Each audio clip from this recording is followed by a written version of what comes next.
Hello and welcome back to my channel. Today I'm drawing a snake design on my dominant hand with my non-dominant hand. I'm trying a Jagua cone from Gopi Henna. As you can see on my left hand, I already have a design that is about 12 hours old. So it's already started to darken, and I'm going to go right in and start designing the snake. I already have a little bit of a guideline as I drew the shape of a snake with a glitter pen, a silver glitter pen on myself. So what I'm going to do is just trace it over and going from there. As the year of the snake is starting today, I wanted to bring something cool into my right hand, and I thought the snake was perfect, so I did a little bit of a shading with a brush. Unfortunately, my camera didn't catch that, but basically I just used some of the Jagua that was already there, and with a little bit of water and the paintbrush, I pretty much painted with a little bit of Jagua and diluted the Jagua to create a little bit of some shading. I'm also adding the eyes and some scales to the design just to make it look slightly more realistic. And yeah, the main focus of this design is going to be the snake. And honestly, I'm quite excited to do this type of design because I'm always kind of like a traditional gal when it comes to doing henna or Jagua. So I like a lot of the Mendi style, the Indian henna per se. So yeah, I'm using Jagua today. That is a different plant as henna. It's actually a fruit. It comes from South America, and this gel is created with the juice of the Jagua fruit with santan gum, that is a thickening agent.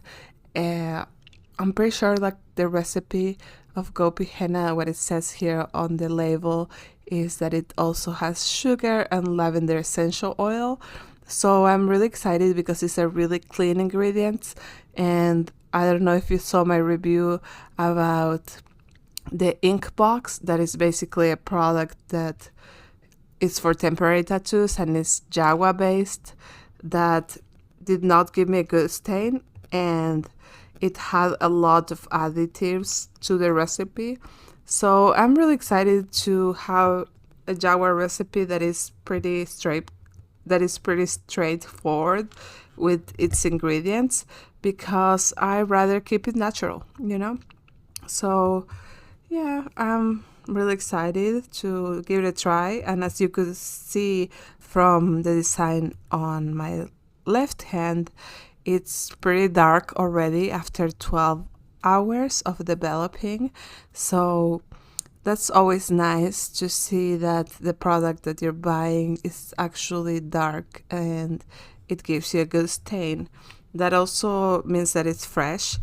And yeah, I'm just really excited to give it a try. What I've noticed with this Jagua is that it has a really good texture.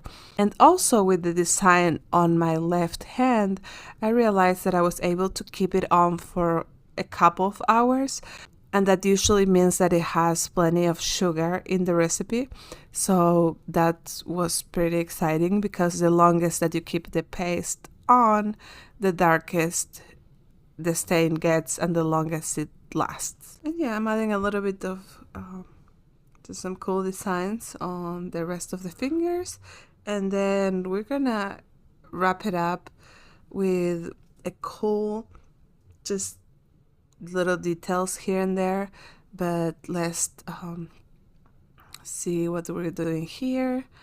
We're going to add like a flower moment. I just really like creating like almost like a ring design and then adding flowers to that. So as you can see, I do like some lines, either diagonal in a V shape or just a straightforward line like a ring, and then I go ahead and add flowers or leaves or just little elements that can add a lot. Like here in the middle, I'm adding like almost like a jewelry effect.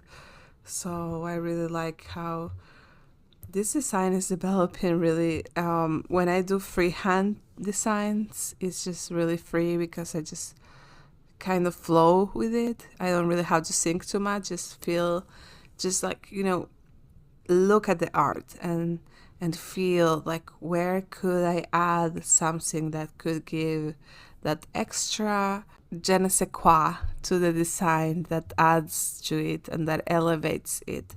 And I feel like you get to that point of, just going for it and not having to think too much about it with practice. I mean, I've been practicing henna for a good 12 years, 11 to 12 years, so it's been a long time. And yeah, people say that practice makes perfect, and I disagree. I think that practice makes progress, and I actually don't fully believe in the concept of perfection, besides, perfect timing and God's timing and stuff like that. But yeah, I feel like when we aim to be perfect with our crafts and with our arts, it's a dangerous place to be, because what is perfect? Isn't it perfect to be a beginner? So yeah, that's some food for the thought right there. And I like allowing myself to mess up, and make mistakes. And I know that I said that Jagua is pretty unforgiving, because it is. But I feel like that's why it's important to, like, if you want to do this type of work, start with henna, because henna is a little bit more forgiving, meaning that if you make a mistake, you can fix it easily, and you're not going to be able to see it right away when you wash it off. Whereas with Jagua, if you mess it up, if you smear it a little, it's gonna stain pretty dark. So yeah, we just gotta make sure that we know like what we're working with. And something that I really liked about this Gopi henna Jagua cones is that they tell you all that. So it's not like you're ordering a product and you don't know what you're getting into, but she's kind of like helping you if you're a beginner. It came with a lot of guidelines for new artists, so I do appreciate that from Jaya, that the artist behind Gopi Henna. I actually met her, I think, once or twice at HennaCon, a henna conference that used to take place in LA before 2020. So she is an inspiration. She's always been. So anyways, we're gonna add little designs here, like little dots. And I thought that maybe I would go with my glitter pen again and see how some leaves would look on the design, because it was feeling pretty alone, pretty empty. So I decided to do it with the glitter pen first to see how it felt. And I started designing my thumb in the meantime, so I would have time to see how it would look, but also fill it out. So yeah, we're going to do the thumb, a little flower design again, and yeah, you can see how I'm kind of like planning it. So I'm going to do a flower on top with a little shading on the leaves, and we're going to do some leaves also that kind of frame those petals of the flower. I don't know, I like to just be creative and just go with what my mind is telling me. Something else that I do when I'm creating designs like that in freehand, this is something that I've always done with henna and Jagua, that is to look at a lot of other people's arts and not necessarily copy, but just like constantly being immersed in this world of henna and henna designs, so I can see what elements I like and what elements resonate with my vibe per se, and I try to incorporate those to my designs, especially when I'm just working on myself. But if I'm working for somebody else who might want something different, of course, I'm going to always try to do my best so they have the design that they want. But when it's for me, I like to just flow and kind of like see what I might like. So anyways, we're going to go ahead and add those petals, like a vine moment. So we started with the line, and then we're going to do the leaves. I'm sorry if my hand gets on top of the camera. It's a little bit challenging when you're working with your non-dominant hand, because people say that it's a lot of muscle memory, but it's a lot of coordination too, to be able to work with a hand that it's not the hand that you usually do everything with. So I'm grateful that I had the idea to start this snake design with the glitter tattoos. With the glitter pen. It's just like a regular stationery pen, nothing fancy, that I just did it myself. Again, if I were to be doing this on somebody else,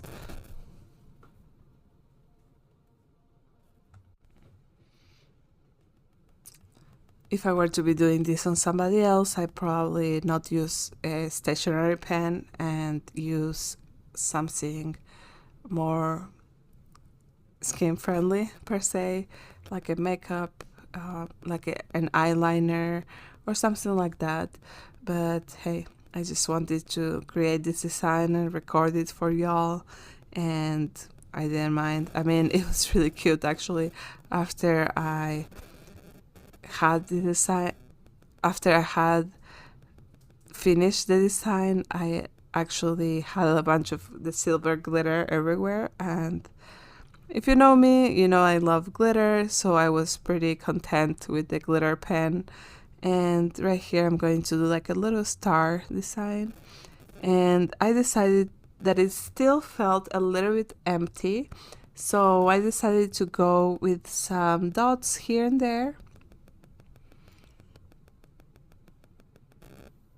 And basically what I'm going to do is just, well, first of all, I'm adding, as you can see, I'm adding little details, adding little 4-dot design, almost like they were like tiny little flowers. You can also do tiny little flowers, but I like this dotted 4-point stars almost. I feel like they add to the negative space. And I also feel like they look super pretty without overpowering the main design. So I'm just gonna go and add those little dots whatever, sorry. And I was feeling maybe I should add like a little moon, since it's Lunar New Year and the year of the snake. So I was kind of like tracing it up in the air until I finally decided, yes, I'm going to add it. And then if I don't like it, I'm just gonna have to deal with it.